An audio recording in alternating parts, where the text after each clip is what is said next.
उत्तराखंड की शांत वादियों में बसा उत्तरकाशी एक ओर आध्यात्मिक आस्था का केंद्र तो दूसरी ओर प्रकृति की अनप्रेडिक्टेबल ताकत का गवाह। लेकिन 2025 की बरसात कुछ अलग थी, जब धराली गांव और उसके आसपास के इलाके बने एक भीषण त्रासदी का मैदान। बादल फटने की घटना ने सब कुछ बदल दिया।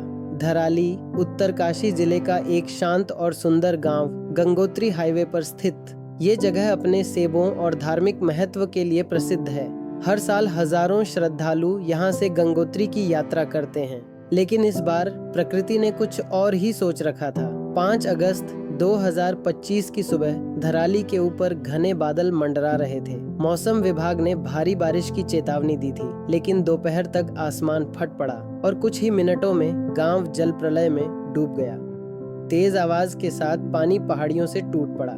मिट्टी, पत्थर और पेड़ सब बहते चले गए। रास्ते कट गए, पुल टूट गए और लोगों के घर, उनकी पूरी जिंदगी देखते ही देखते मलबे में तब्दील हो गई। स्थानीय निवासी बताते हैं, हमें समझ ही नहीं आया क्या हो रहा है। सब कुछ बह गया, घर, दुकानें, यहाँ तक कि लोग भी।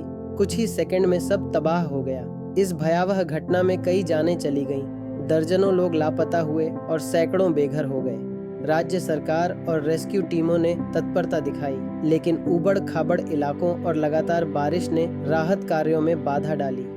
एनडीआरएफ, एसडीआरएफ और वायुसेना की मदद से लोगों को सुरक्षित स्थानों तक पहुंचाया गया। उत्तरकाशी में ये पहली बार नहीं हुआ है। बीते कुछ वर्षों में मौसम का मिजाज बदलता जा रहा है।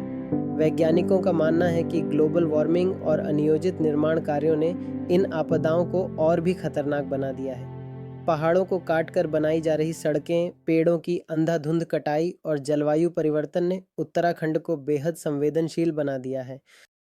पर्यावरण विशेषज्ञ चेतावनी देते हैं, हमें अब प्रकृति के साथ तालमेल बिठाकर चलना होगा, वरना ये घटनाएं आम होती जाएंगी। पहाड़ों को संतुलन की जरूरत है, न कि दोहन की। आज भी धराली और उत्तरकाशी के लोग उस भयावह दिन को याद करते हैं, लेकिन वे हार नहीं मानते। मलबे से उठकर वे फिर से अपने जीवन को संवार रहे हैं। राहत शिविरों में रहने वाले लोग अब अपने घरों की मरम्मत में जुटे हैं। प्रशासन भी पुनर्निर्माण में मदद कर रहा है। एक स्थानीय महिला कहती हैं, हमने बहुत कुछ खोया है, लेकिन अभी भी आस है। ये हमारी जमीन है, हम यहीं रहेंगे। प्राकृतिक आपदाएं हमें याद दिलाती हैं कि इंसान चाहे जितनी भी तरक्की कर ले, कुदरत के सामने वह आज भी छोटा है। उत्तरकाशी की ये कहानी सिर्फ एक घटना नहीं, ये चेतावनी है, सबक है और इंसानी जज्बे की मिसाल भी।